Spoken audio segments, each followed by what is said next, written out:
বিয়ে ভাঙার পর বড় পদক্ষেপ স্মৃতি ও পলাশের। কি সিদ্ধান্ত নিলেন দুজনে?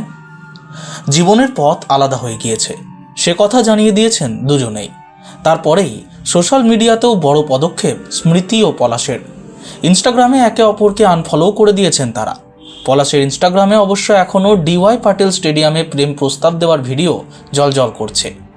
বিয়ে ভাঙার সিদ্ধান্ত নেওয়ার সঙ্গে সঙ্গেই মন থেকে হয়তো পুরোপুরি মুছে ফেলতে পারেননি পলাশকে, তবে ইনস্টাগ্রাম অ্যাকাউন্টে আর দুজনের কাটানোর সময়ের কোনো চিহ্নই নেই। গত 23শে নভেম্বর গায়ক পলাশের সঙ্গে গাঁটছড়া বাঁধার কথা ছিল স্মৃতির। বিয়ের আগের নানা অনুষ্ঠানও হয়ে যায়, কিন্তু বিয়ের দিন সকালে হৃদরোগে আক্রান্ত হন স্মৃতির বাবা শ্রীনিবাস মান্ধানা। তখনই বিয়ে স্থগিত করে দেওয়া হয়। পলাশ নিজেও অসুস্থ হয়ে হাসপাতালে ভর্তি হন, কিন্তু পরে প্রকাশ্যে আসে বিয়ের অনুষ্ঠান চলাকালীনই নাকি এক কোরিওগ্রাফারের সঙ্গে ঘনিষ্ঠ অবস্থায় দেখা যায় পলাশকে। ফাঁস হয়েছে অন্য এক মহিলার সঙ্গে পলাশের ঘনিষ্ঠ চ্যাটও। নেটিজেনদের বক্তব্য, সম্ভবত সেই কারণেই পলাশের সঙ্গে সম্পর্ক ভেঙেছেন স্মৃতি। রবিবার দুপুরে ইনস্টাগ্রাম স্টোরিতে দীর্ঘ বিবৃতি দেন তারকা ব্যাটার।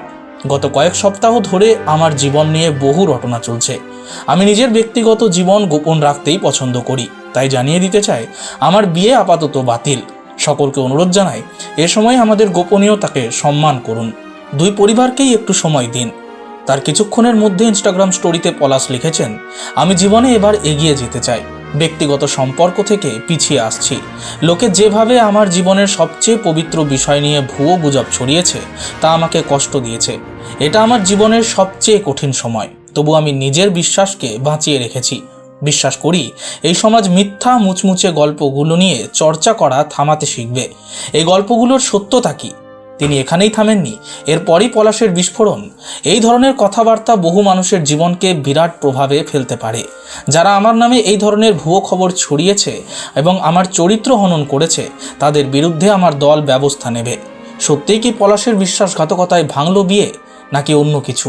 সে বিষয়ে স্মৃতি কিংবা পলাশ জানাননি কিছুই। Bureau report, angular news.